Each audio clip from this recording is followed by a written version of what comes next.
Assalamualaikum warahmatullahi wabarakatuh. Jadi sebelum saya membahas salah satu pengelolaan sumber daya alam yang ada di Indonesia, terlebih dahulu saya akan menjelaskan apa itu pengertian pengelolaan sumber daya alam. Pengelolaan sumber daya alam adalah pelestarian sumber daya alam agar tetap terjaga dan diperlukan perhatian dari siapapun untuk menjaga kelestarian atau agar populasinya tetap ada. Contohnya, pelestarian hutan, karena hutan di Indonesia banyak yang ditebang liar dan dibakar untuk kepentingan pribadi seseorang. Pengelolaan sumber daya yang ada di Indonesia salah satunya yaitu sumber daya kelautan. Pengelolaan sumber daya laut berbasis komunitas lokal merupakan salah satu strategi pengelolaan yang dapat meningkatkan efisiensi dan keadilan dalam pemanfaatan dan pengelolaan sumber daya alam. Selain itu, pengelolaan ini juga dapat membawa efek positif secara ekologi dan sosial. Pengelolaan sumber daya kelautan Indonesia dapat dilakukan dengan mengelola sumber daya perikanan, mensosialisasikan energi kelautan, meningkatkan produksi minyak dan gas, pengelolaan wisata bahari, mengelola industri maritim, pengelolaan jasa angkutan laut. Dalam pemanfaatan sumber daya alam kelautan, perlu adanya langkah-langkah sebagai berikut.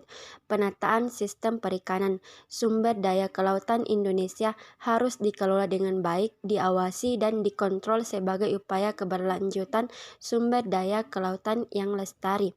Penggunaan alat penangkap ikan yang ramah lingkungan dan pelarangan bom ikan. Penangkapan alat penangkap ikan sudah diatur pada Peraturan Menteri dan yang disarankan adalah menggunakan jaring dan perangkap. Peningkatan kesejahteraan nelayan. Masyarakat berpikir dapat memenuhi kebutuhan sehari-hari dengan cara yang sederhana dan mudah. Di sisi lain, dengan cara tersebut, ikan rusak dan kebutuhan mereka pada masa yang akan datang tidak dapat terpenuhi. Pengelolaan sumber daya berikutnya yaitu pengelolaan sumber daya kehutanan. Pemanfaatan sumber daya kehutanan dapat dikelola berdasarkan prinsip pembangunan berkelanjutan dilakukan dengan cara langkah-langkah yang tepat seperti 1. Reboisasi, di mana reboisasi adalah melakukan penghijauan kembali agar alam menjadi hijau dan biasanya dilakukan di hutan yang sudah menjadi gundul agar bisa berfungsi sebagaimana mestinya. Yang kedua, tebang pilih tanam. Tebang pilih tanam merupakan salah satu sistem silvicultur untuk mengatur pemanfaatan hutan alam produksi di Indonesia. Yang ketiga adalah rehabilitasi, adalah upaya untuk memulihkan, mempertahankan, dan meningkatkan fungsi hutan dan lahan guna meningkatkan daya dukung produktivitas dan peranannya dalam menjaga sistem penyangga kehidupan. Pengelolaan sumber daya berikutnya yaitu pertambangan. Pemanfaatan sumber daya pertambangan meliputi batu bara, minyak bumi, emas, gas, dan mineral. Usaha eksploitasi ramah lingkungan dapat dilakukan dengan cara sebagai berikut. 1. Mengolah limbah sebelum dibuang sehingga tidak mencemari lingkungan. 2. Melakukan penambangan dengan efisien dan sesuai kebutuhan.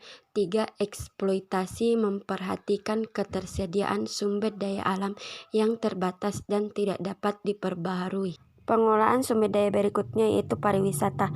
Adapun prinsip-prinsip yang menjadi acuan dalam pembangunan pariwisata berkelanjutan terdiri dari pembangunan pariwisata harus dibangun dengan melibatkan masyarakat lokal dengan ide yang melibatkan masyarakat lokal juga dan untuk kesejahteraan masyarakat lokal, menciptakan keseimbangan antara kebutuhan wisatawan dan masyarakat, memberikan kemudahan kepada para pengusaha lokal dalam skala kecil dan menengah. Pariwisata harus dikondisikan untuk tujuan membangkitkan bisnis lainnya dalam masyarakat.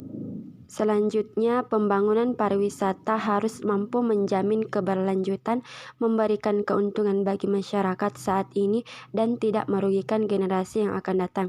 Selanjutnya, pariwisata harus bertumbuh dalam prinsip optimalisasi, bukan pada eksploitasi. Selanjutnya, harus ada monitoring dan evaluasi secara periodik untuk memastikan pembangunan pariwisata tetap berjalan dalam konsep pembangunan berkelanjutan. Selanjutnya, harus ada keterbukaan terhadap penggunaan sumber daya. Selanjutnya, melakukan program peningkatan sumber daya manusia dalam bentuk pendidikan, pelatihan, dan sertifikasi untuk bidang keahlian pariwisata agar para pekerja ahli dalam bidangnya masing-masing. Sekian video dari saya. Adapun kelemahan yang ada di video ini, saya ucapkan mohon maaf yang sebesar-besarnya. Semoga video ini dapat bermanfaat baik untuk diri saya sendiri maupun bagi yang melihat video ini. Assalamualaikum warahmatullahi wabarakatuh.